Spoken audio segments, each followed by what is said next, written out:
Hello, welcome to another live Google Hangout on the Living Income Guaranteed. Today we are going to be discussing a topic that has been asked several times throughout the forums and blogs and everything else. So it is finally here, and it is about inflation and the very common question of, will Living Income Guaranteed cause or lead to inflation? How will you plan to control that or prevent it? Do we want to prevent inflation? So to discuss all of these questions and usual objections as well to the Living Income Guaranteed, we have Maite Zamora Moreno from South Africa. She's from Belgium but living in South Africa. Hi, Maite. Hi. So to remind everyone, Maite is one of the main contributors to the Living Income Guaranteed proposal, and she will be walking with us and not only answering questions, but actually placing ourselves in the understanding of what inflation is and how it is that we have come to create it, and whether it is in our actual power to prevent it in the sense of not being able to, for example, implement a living income or making it simply not working for the purposes that it is aimed for, which is, as we all know and have discussed throughout these hangouts, to provide money for everyone to have a dignified living, either whether you work or you don't work.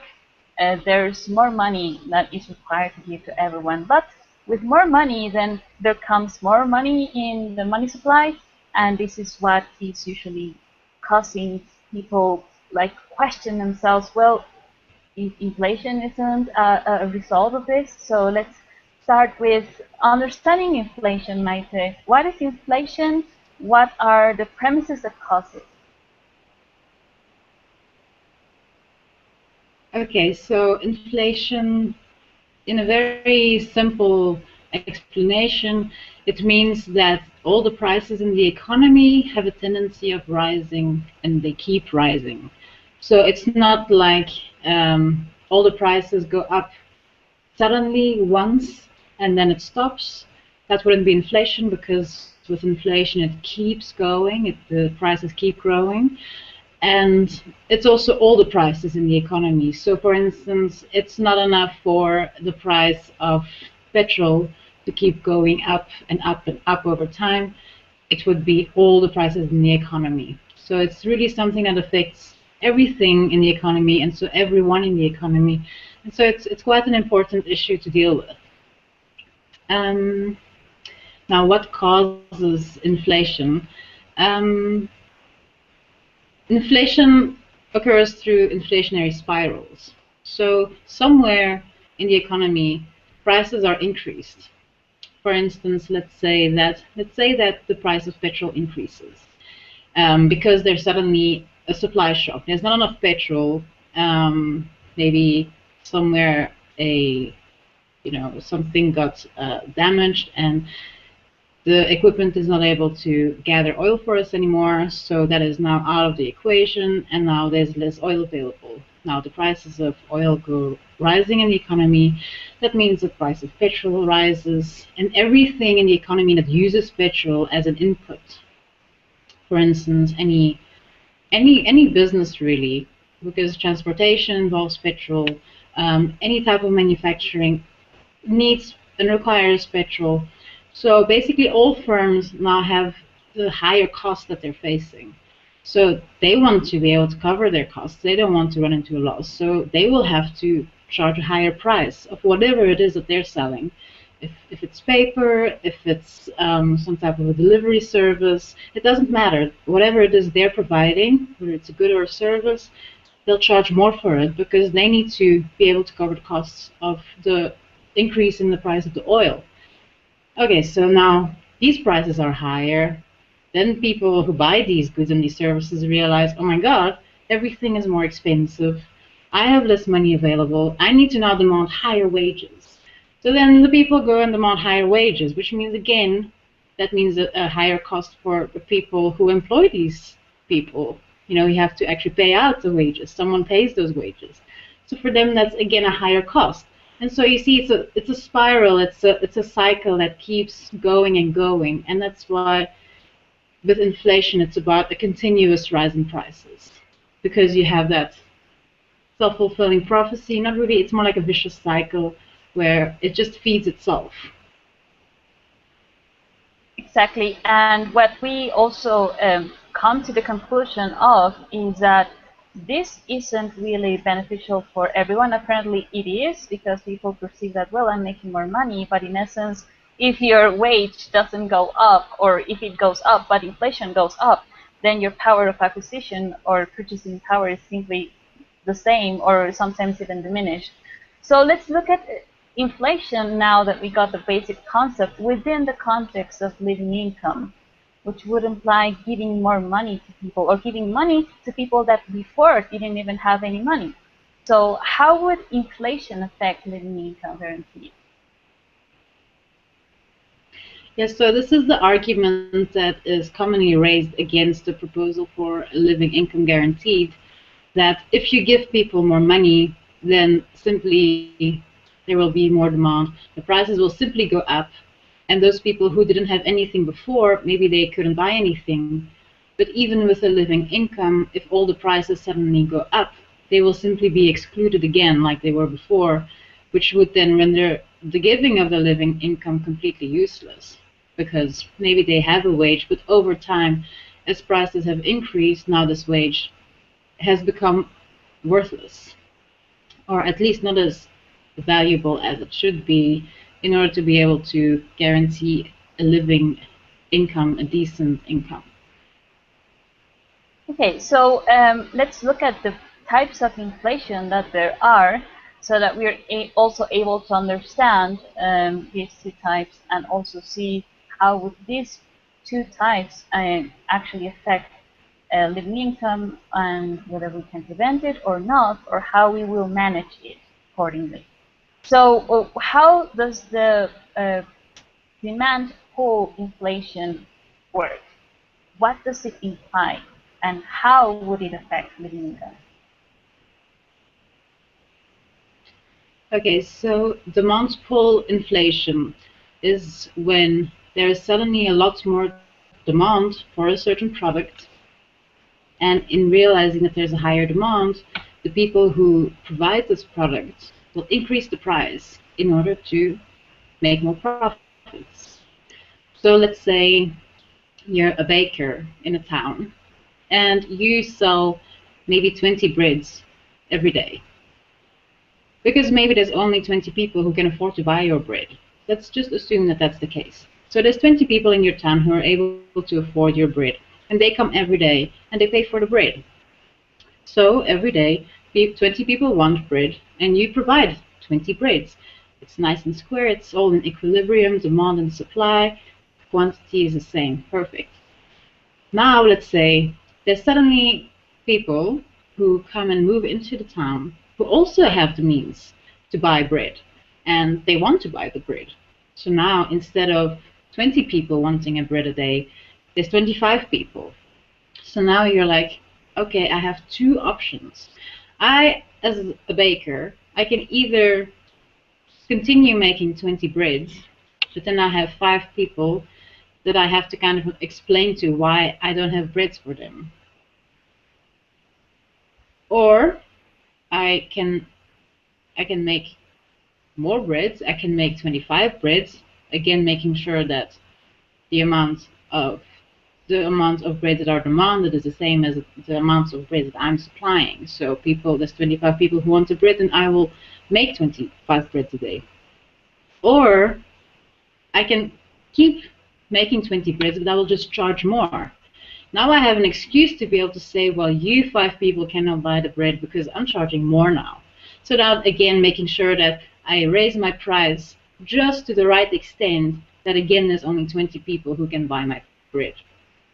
And that's kind of how the economy works nowadays. That is the forces of supply and demand. That is how people reason. That's the logic that goes into it. So demand pull inflation is when there's suddenly a higher demand, either because there's more people who want the product, maybe through advertisements, or there's more income available so people can actually demand it. Remember, demand is not only that you want something, it is that you want it and you can afford to pay for it.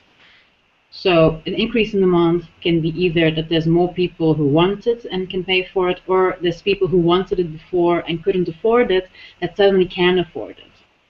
So in terms of the living income guaranteed, where would demand pull inflation come in, is of course where we suddenly provide a living income to people who didn't have an income before, where it would be the people who are unemployed, people who are retired, that have no means of income, would suddenly receive a living income, a wage that supports them fully. So suddenly, of course, there is going to be more demand for certain products in the economy. And so the argument goes that with providing a living income guaranteed, all the goods that those people demand will suddenly rise in price. That is the logic that is applied, and well, why we're also having this hangout today. Yeah, and also we had this question from Chris Wells, who is asking, how are you going to stop businesses from taking advantage of this opportunity by raising their prices because people now have more money? Precisely what we're discussing. So what we suggest, because the individuals who will be receiving a living income guaranteed, remember, the living income will enable you to buy those goods and services that are your basic necessities, you know. It's not going to allow you to go on holidays, to buy luxury products. That's not included in the package. It's really just the basics: food, electricity, water, a house. So we can really see, when you already beforehand, you can predict which industries, which goods, which sectors of the economy will suddenly experience an increase in demand. And you can calculate beforehand how big that increase in demand will be. So, also, this is something I forgot to mention, and which is actually very important. With inflation, it's often a sudden and unexpected increase in the price or an increase in demand that will cause inflationary spirals, where suddenly there's a lot more demand and people will just, okay, let me just raise my price because I don't have the time or the ability to so quickly respond to an increase in demand and actually increase my output. But now, with implementation of a living income, we know beforehand what will happen. We can already expect it, we can predict it using common sense. What sectors, which industries, which goods are we talking about that will suddenly experience a higher demand? And so we suggest that the government and various institutes that are equipped to handle this kind of information also sit with representatives of the business industry, specifically those sectors that will be affected in terms of a higher demand, and already plan with them beforehand to go and make sure that as living income is implemented, that the output is increased. Why? Because obviously that is the whole purpose of a living income.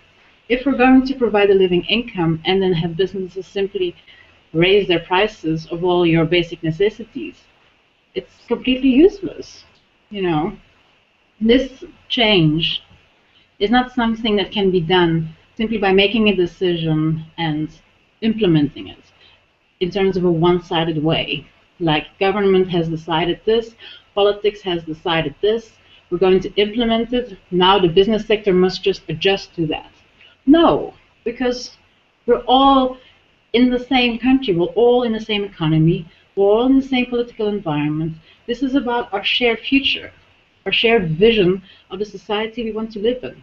So obviously a living income guarantee can only be implemented if there is understanding, if there is cooperation, if there is communication, and if there is transparency. We need to really sit, work together, pave the way, do it in a constructive manner. You know, don't just make a policy, make a decision, and then sit back and see all the things that would change. Because this happens way too often in today's world, where economic policy implemented by government is like, okay, I will change this variable over here, I will increase spending there, let me raise taxes there, and now let's see what happens in the economy. Oh dear, we didn't expect this. Oh, now we have a problem there. Okay, now this person is being spiteful.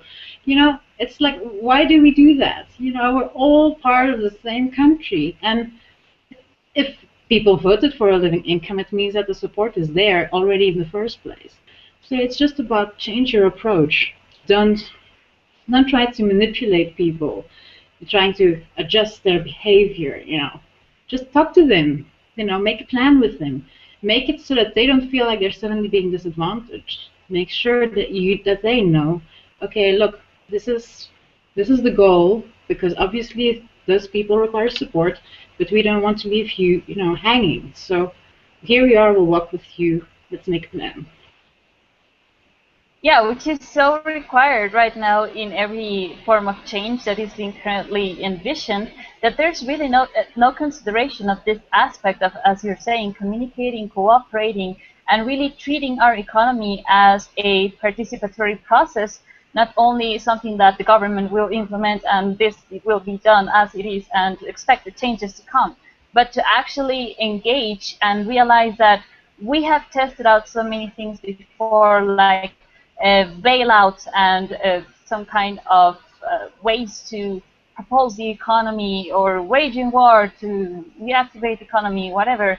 All of this is obviously proven to be the wrong way to try and make an economy grow, an economy function. But we've tried in all the ways in which only profit is like the point or focus, instead of focusing on precisely giving money, first of all, to people that have nothing at the moment, which is the majority of the people at the moment that have either lower wages or no money at all, which would in turn, as we are mentioning here, provide a wider, a bigger consumer pool for businesses and corporations. So yes, there will be a lot more planning, but if we are talking about the basic necessities, as Mike is explaining, which means things that should have always be that should have always been available to people, and that we simply haven't yet stood as that point of human right provision, because we haven't created an economy that actually takes everyone into consideration. So there will be changes, of course. I fully agree. This will be a process, and no one can tell with certainty this is how it's going to work, because we will be also building it as we go. So thanks for that explanation. We will go then to the cost push inflation. So what does this imply? And the same point, will it affect living income? Do we want to prevent it or not?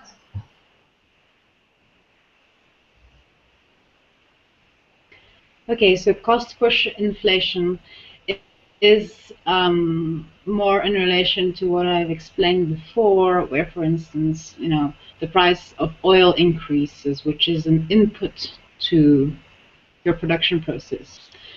Meaning an input, it is something that you need in order to be able to make or provide the service or the product that you are selling. So with a living income guaranteed, with implementing it, how would cost push inflation be involved? Why do people say that there will be cost push inflation? Well, that is specifically, because we suggest that the minimum wage be double a living income. And right now, we know that the minimum wage is barely even a living income. So doubling it, meaning double a living wage, is quite a substantial increase. All right, so from that perspective, higher wages, people will have to pay higher wages. Will they not simply have to increase the prices of their products that they are selling? Okay, we have a question actually from Anna, and she's saying, can you give a perspective on prices being adjusted for both social and environmental sustainability or accountability in a living income guaranteed system, and whether that relates to inflation? Okay, so that is exactly one of the points we were just getting to. With cost push inflation, there is going to be prices that will be increasing because your prices will be reflecting everything that goes into it, the labor that goes into it, the effort that went into it, the time that people put into it, you know. Something was given. Someone gave their time, their effort, their knowledge to be able to provide a product. And that value that was added will be reflected in the price.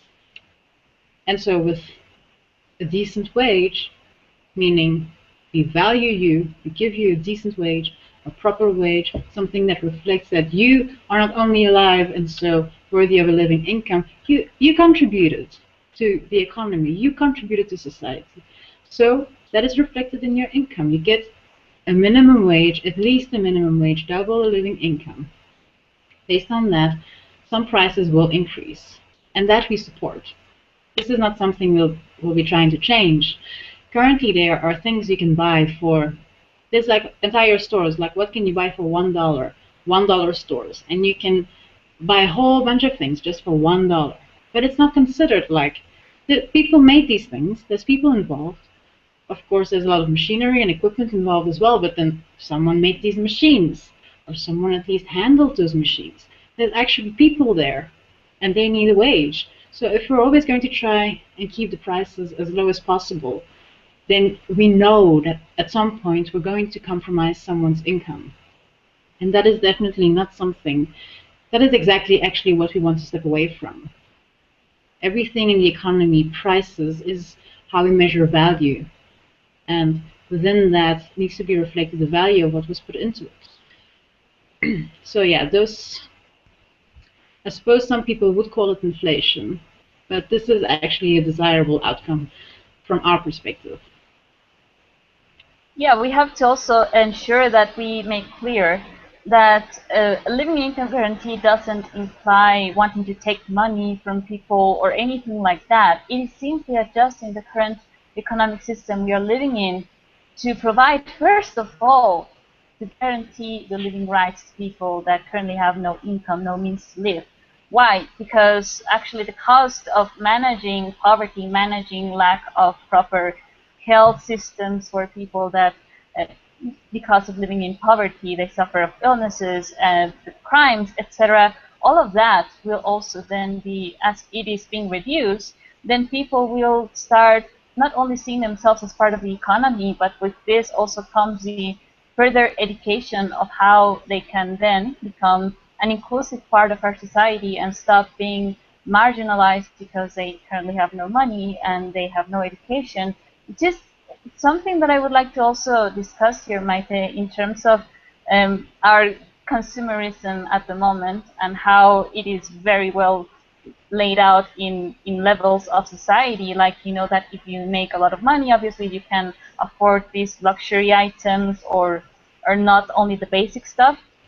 But what happens also with, for example, people that will suddenly get money in their hands for the first time, most of the times, and want to spend that money on maybe something that is not a basic necessity. What would you propose we can do as a society to kind of educate each other on consumerism, for example? That is definitely something that will, on the one hand, require education. On the other hand, it will require also trial and error. I mean, a person might the first month waste their whole living income on maybe alcohol or some kind of entertainment or, you know, some triviality, but soon enough reality will hit, realizing, oh, I also need clothes, I also need food, I also need a roof over my head, and I'm not in a position where I have to wonder, am I going to get money the next month, do I have money the next day, you know. So one can actually start becoming constructive with one's life, because a lot of the times things like alcohol, drugs, crime is a form of escapism, because one's life is simply not a nice life. We don't know what happens the next day. There is no ability to plan anything because there's no certainty of survival at all. So in providing a living income, it creates that safety, it creates that that certainty that there is a next day, you will be supported the next day, so do something with your life. And definitely it will also require support. There will be a need for probably government programs, education for those who really are most vulnerable to misspending money, so to speak. Not to be paternalistic, but it's a reality, you know. Who actually gets taught how to spend money? There is no such programs in school. No one is taught how to do it. So imagine a person who's never had money and who is very easily influenced by things like crime or drugs or alcohol in their environment. It's simply something that needs to be considered. A practical point of, well, they need some education, they need some guidance, so let's give it to them.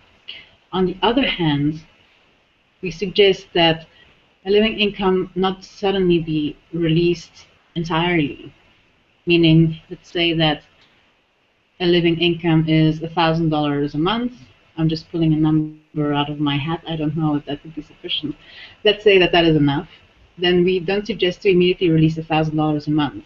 If one comes from nothing and suddenly has $1,000, it's a big responsibility psychologically to have that amount of money available. And so we suggest to rather gradually increase it. Maybe start with $500, do that for maybe 2 months, then do 750, then maybe build up to 1,000, just to give an example, so that a person has the time to adjust to the idea even and the reality of having money and spending money and making choices about money. What would support me? What wouldn't support me? You know, gaining an ownership of themselves really, and an ownership of their lives. And also, that's one important aspect of the living income guarantee as a proposal, that it's not only handing the money, but there's an all-inclusive plan of responsibility that extends not only to the economy or politics, as in us becoming politically active and aware of how the system operates, but also our media, for example. It would be very cool that then our media, instead of promoting just buy, consume, rather also informing people of, well, now that more people are getting money, consider your health, for example, your basic necessities, education for your children, or staying at home to be proper parents for your children, because we have currently quite a problem and a social crisis with just people living in this survival mode, and all the stress, the lack of parental support for children, the diseases, everything. Like, all of this will suddenly start being reflected as and linked to the previous lack of money. So this is also to remind everyone that it is not only, as you were mentioning, just getting the money right away. It will be an entire process of social change that will also imply our own education, our change of mentality of how we view money, not now as something that will simply liberate me or get me out of the survival mode, but where I will start making conscious and self-aware decisions of what I'm going to buy as my living right, as a support to live in the best and dignified manner, which then, as we know, it will certainly also be a process to step out of addictions or junk foods or entertainment and so forth, and rather stick to, well, I'm getting this money to live, so I will start using it as my living right, and covering this aspect. Some other topic, stepping aside a little bit from this, is that many people say, well, you know, the economy is just rigged, is created by certain mechanisms like the IMF or the Bank of International Settlements, or this or that politician or this corporation, and they're doing it on purpose for the profit.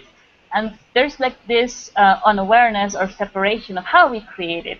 So what's your perspective on this? What's our role as the majority of the people in relation to those that we perceive are creating this inflation system in the first place? Well, you have to understand that, okay, what such institutions do is they count on the fact that every human being follows their own self-interest. That is what this whole economic system is based upon, on the presumption and the assumption that every single person thinks of who first? Themselves, and will act in a way to maximize their own well-being, their own happiness, their own profits. And whenever any institution is trying to manipulate us, they're only playing upon our own self-interest in any case. They're just creating an incentive here, disincentive there, but we're the ones who are accepting to keep behaving according to that self-interest, to, you know, clear away from disincentive and to go to incentive. We're the ones who are not seeing through it. We're the ones who are allowing ourselves to only be that, to only consider ourselves, and to not look at the whole of society. Look at the person next to us, who's also only thinking of themselves. I mean, so it's like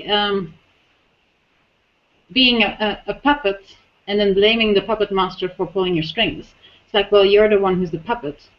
You know, I mean, you're allowing it simply because of who you are. You're allowing those strings to be there. If you don't want to be manipulated, then don't allow yourself to act in a very predictable, very self-interested way. You know, just step beyond that. Yes, and this is also, as always, going hand in hand with what we make a lot of emphasis throughout this hangout, which is self-responsibility. We are here also learning about how our economy works, where we haven't really taken into account our own participation in the system.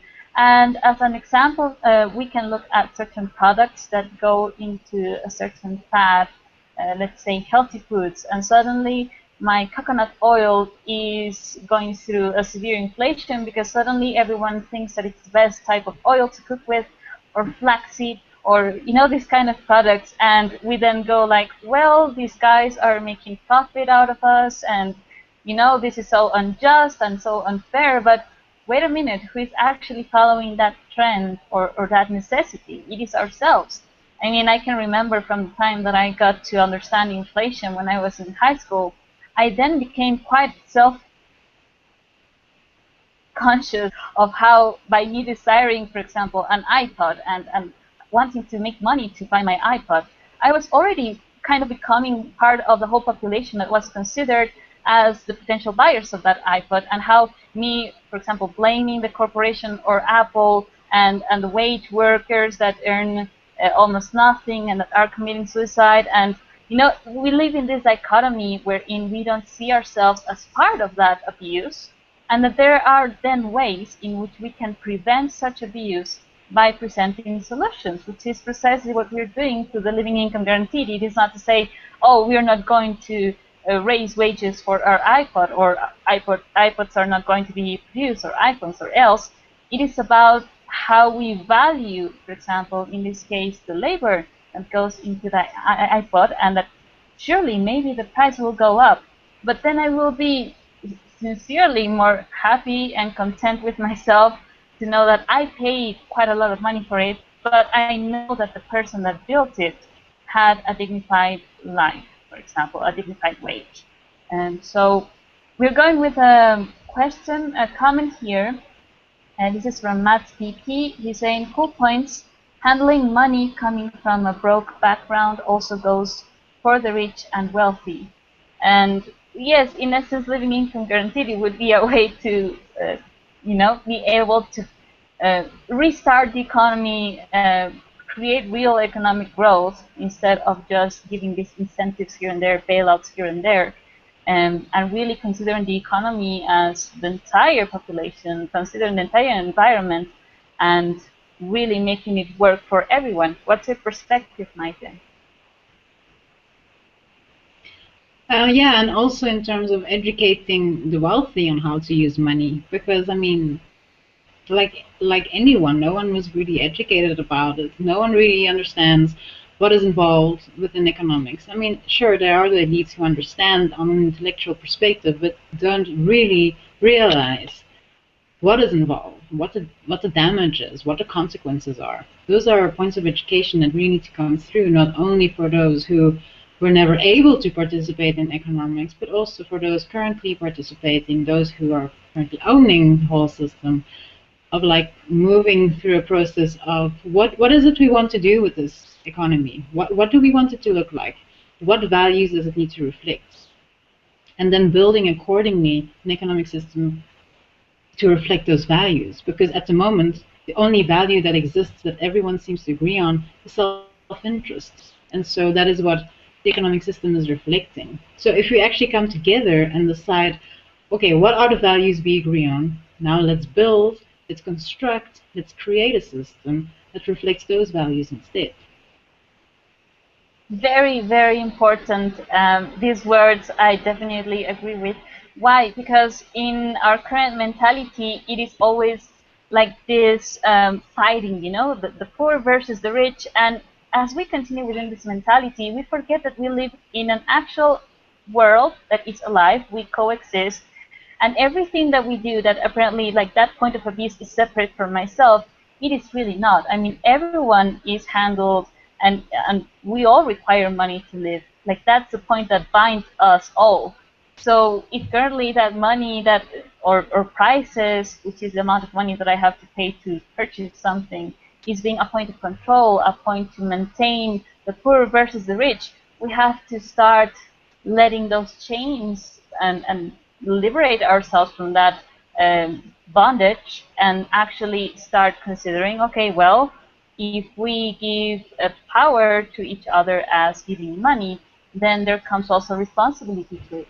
And not only, as we were saying, for the poor, but for the rich as well, to consider the environment, the resources. We cannot continue at the rate that we are, just consuming for the sake of creating more products, creating more profit. That is becoming sincerely unsustainable. So with that comes education, both for the consumer, really pondering what is really necessary to live, and also for those that produce these products just for the sake of profit, in essence. So thanks, Mats, for your comment. We have another question. This is from Anna, and she's saying, this is a little bit off topic.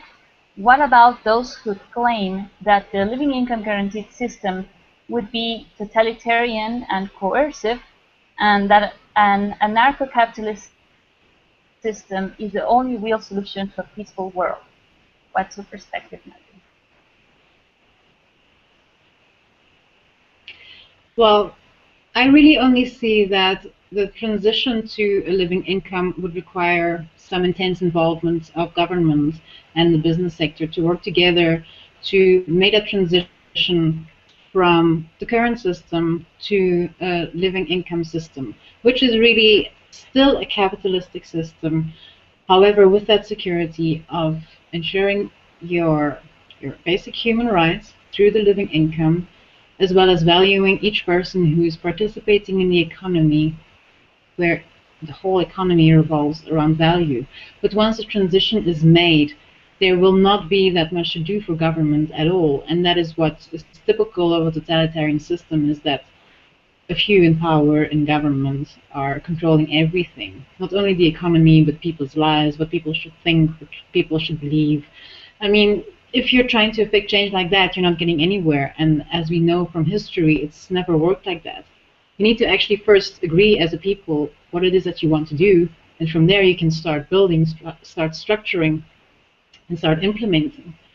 But you can't come with an idea and try and force it on people, because you know it's not going to work. It's not going to stick, because it's just put on there. You know, you can just rub it off. It's not what the people want.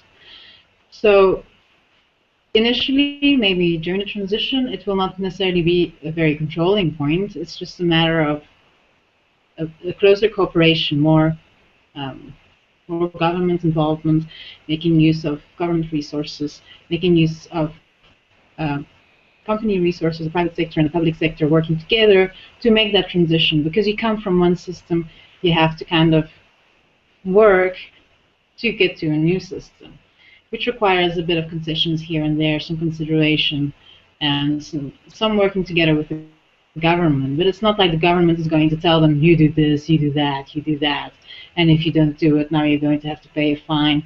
I mean, that's the kind of logic we've been using. You know, we put in a law, you have to do that. If you don't do that, okay, this is going to be your punishment.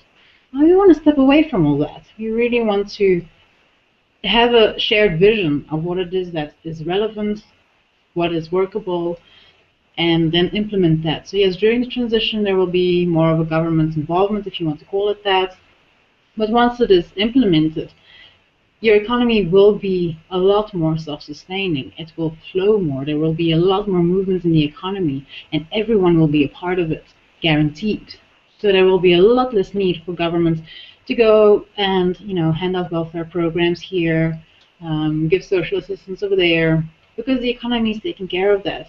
You put in the principles, and then structured your economy according to those principles, so that the economy does it itself. Now that's what we want to work towards. Yeah, that's what the real economy should have always been, working with the consideration of what would be beneficial for everyone, which is currently not so. And this is precisely why we focus a lot on principles in the living income guaranteed, because they are non-existent at the moment in our economy.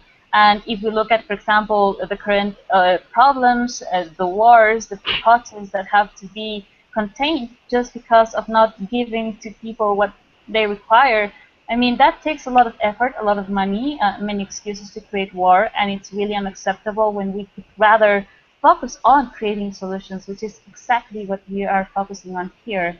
So, Anna, I would like to also mention that in terms of that topic, it would be very cool to actually have like another session of a hangout to discuss more of this notion of anarchism and how we can actually live it through the living income without looking at government as a problem, but who are the government? And we've talked about this as well throughout the Hangouts, that we, the people, have to become part of the government, and not only as these individuals up there, but in how we live, how we participate, and co-create this economy in itself. So that will certainly be something that we might get to on another session of the Hangout. But Maite, I have another question for you in relation to taxation, because many people say, well, what if I get the living income, like a double of a living income, my wage goes higher, but taxation is more,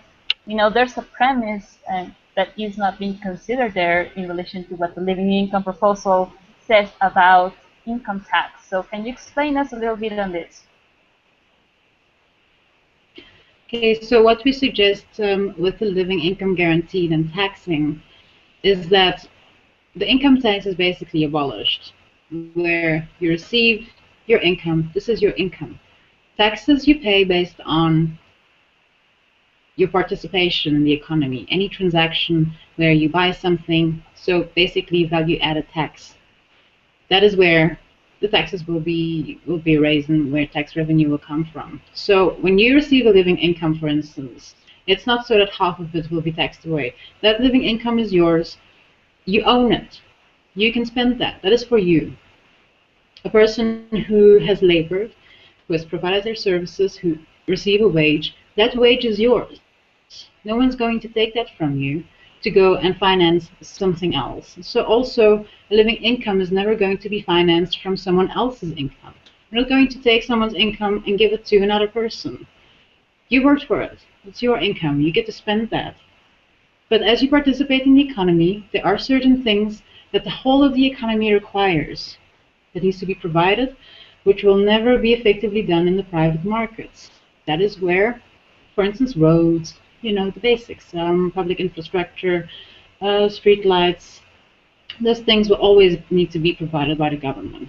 So that is where you participate in the economy, then you have to recognize that the economy requires certain things to be in place. So whenever you participate, part of what you spend goes to the government in the form of tax. So that would be your value added tax. Which is a huge relief, and I also see that this will diminish the level of anger toward government policies in terms of the high taxes that many people have to pay, which we also consider it doesn't make sense because you're already participating in the economy as a purchase. So if that is taxed, then there goes your contribution, and the rest simply will be, as Maite is saying, this is something that you earn. So why taking away from it and giving it back to you in the form of some service while we can use value-added tax, for example, as an effective way to deal with this. We have another question from Anna. She's saying, why won't those services not be able to be supplied by the private market, Maite? That is a very long discussion where you'd have to go into what are natural monopolies, what is the nature of public goods. That I suggest maybe rather for a blog or a vlog that can be done outside of the hangout, because it simply relates to the specific nature of the commodities and to what extent they need to be supplied. How can they be priced? Can they be priced? Can we charge a price for the service in a way that I can charge this person that is using the service, but not that person, because apparently that person is not using the service? Can I determine who is using the service and who not? Say with a stoplight, are you going to ask for money every time someone is using the stoplight? You know, standing still with your car, now you have to pay for the stoplight to be there. You know, those aren't practical things. So it's really about the nature of the product and the extent of the demand for it, which is a bit of a discussion to go into at the moment. Yeah, I mean, in the case of roads, for example, here in Mexico, you do have to pay for certain highways because they are like the freeways or speedy ways, so to speak, like autobahns, so to speak, but they are not governmental here, government owned, but you have to pay for it. So there's like a private construction, apparently a construction business or corporation that owns them. And so we have to pay for that. And that is also possible, but I mean, when we talk about the sense of value and commodification of basic services and so forth, we would like to actually simplify that to, as you were saying, Maite, and not get into these trivial aspects of whether you use it or not, but simply make it the most effective so that we can rather contribute to it.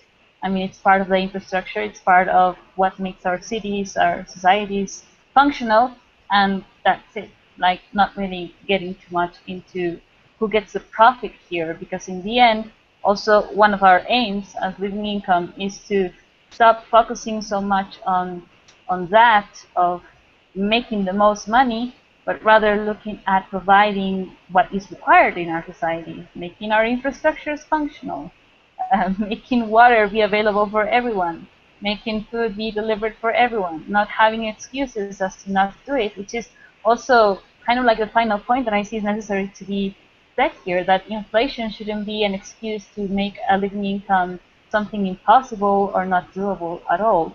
What would be your last words on this point, Maite, in this hangout? Okay, I just want to go back a bit to the point of cost push inflation, where we said that we don't mind certain prices increasing, where we don't want you to think now that we'll go, inflation, it's not an issue, it will somehow resolve on its own. Certain prices will increase, but we don't expect prices to keep increasing continuously and continuously, which is what inflation would be. Because we're also not increasing the money supply. We're doing a once-off transition from allocating profits to a living income, where previously those funds would be, for instance, profits, or would be used for wars. They now are reallocated to a living income. And we know that profit owners usually save more, which means that that money is pretty idle. It's not circulating in the economy. Whereas if you made a transition from using those profits and allocating it to a living income, you can be sure that that money is going to go back in the economy. So for a moment, it's going to seem like the money supply is increasing, but it's not actually. It's just that once-off transition that's going to happen, where it seems like the money supply is increasing, where we will go through a few changes when it comes to prices, but overall, it will stabilize after a while as we realize, oh, money supply is not increasing. This is just how it's going to be from now on. So there might be a bit of an increase initially, but it will stabilize again. And what we also suggest in terms of the higher wages, because it's specifically those commodities that are basic necessities that you don't want to shift too much in terms of prices, because then that would render your living income ineffective, inefficient. So those companies, again, we suggest that they beforehand already go and evaluate their wage structure. So if you know that the people in your company receiving a minimum wage receive a certain amount, and you know that it will be raised to a higher amount, that you shuffle your wage structure, because not every person in your company receives a minimum wage. There will be a few people that receive a minimum wage, but there will be other people that receive higher wages. So what we suggest is that you remove the difference a bit between those wages, rendering them more equal, as well as reducing your profits just slightly, so that you can accommodate for it. So already prepare, again, cooperation between the government, between those corporations, to already lay the path beforehand of preparing yourself, so that you're not suddenly shocked with an increase in wages that you suddenly have to accommodate for. And to remember also that the definition of a living income, it's specifically defined in relation to living a dignified life. So it will always be related to, for instance, your consumer price index, so that if prices go up in your economy due to some other reason or whatever, there is some inflation, your living income will go up as well, so that you never have that compromise of having the same amount of money in nominal terms, but that your real actual income, your purchasing power suddenly diminishes. That is the principle. Your living income is not defined by a certain amount. It will always be defined by your quality of living. So that problem of inflation will always require to be addressed, always required to be adjusted, so that the principle stands. That cannot be compromised.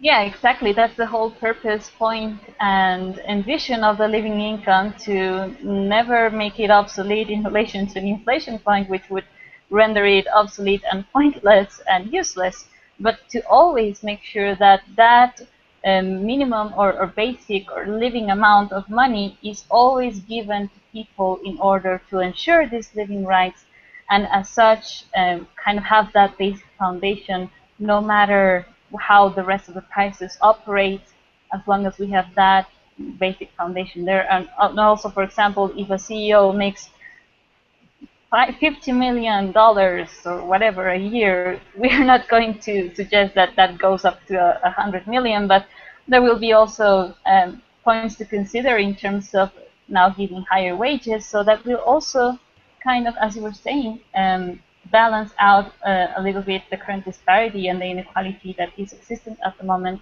without compromising anyone actually. So that's also another point to consider.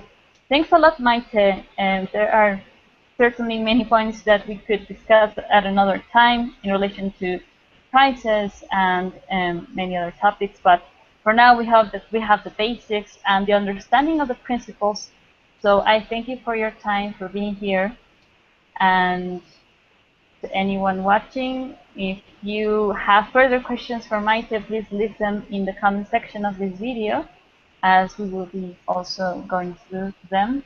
And if you have any topics you'd like to see us discuss in these hangouts, let us know as well. If you'd like to participate, always contact us in the Facebook page as well. And we will see you on the next hangout next Sunday at the same time. Thanks a lot, Maite.